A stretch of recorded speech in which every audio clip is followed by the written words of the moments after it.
Well, I did organize the first march demanding a congressional investigation of 9/11 back in January 2002, and I have witnessed the destruction of evidence as well as the cover-up. One of the most disturbing parts about it was Philip Zelikows' role as executive director of the 9/11 Commission report, which I don't think anyone could consider serious these days. It's been so thoroughly discredited by members of the 9/11 Commission, as well as anyone who's looked into it. Philip Zelikow was very close to Condoleezza Rice. He was part of the National Security Transition Team.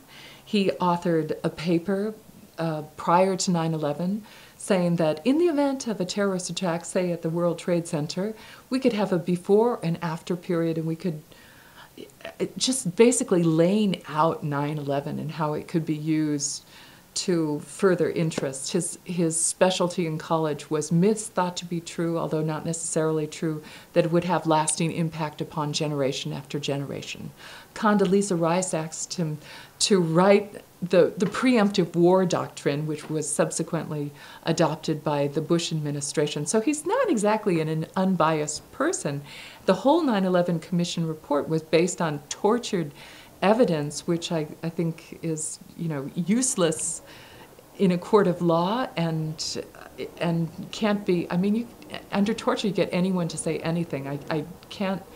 I would never use it as the basis for a report, especially a report where the outline was wrote before they did the investigation by Zelikow, of course. But I think it's been so thoroughly discredited, and what sort of shocked and horrified me was the role that Congress played in pushing the recommendations of the 9/11 Commission report, despite its serious flaws, and also pushing the Patriot Act, the construction of Homeland Security. All these actions, to me, are just extremely offensive. This is why I felt that Congress should have investigated 9/11 much sooner and not used it as the leap-off point for war. And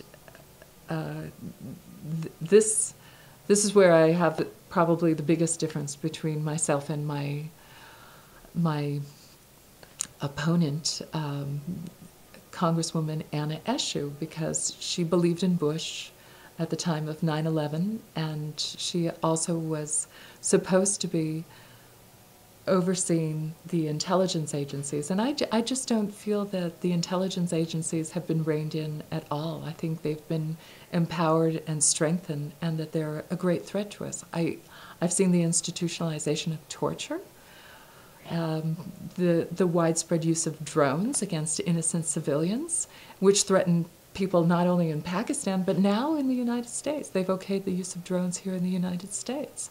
And they've allowed the to me, I've seen the government attack rights guaranteed by the Magna Carta. We've gone back to the times of the Great Inquisition, where they have the government has the right to detain, kill, torture anyone, anywhere, anytime. This is extremely offensive to me. I think those who have violated our Constitution, who have committed war crimes, should be held accountable, should be reined in. There is a new term called state crimes against democracy. And I think we should draw attention to the state crimes against democracy that have been committed here in the United States by high-level officials and hold them accountable. And we shouldn't perpetuate them. We should certainly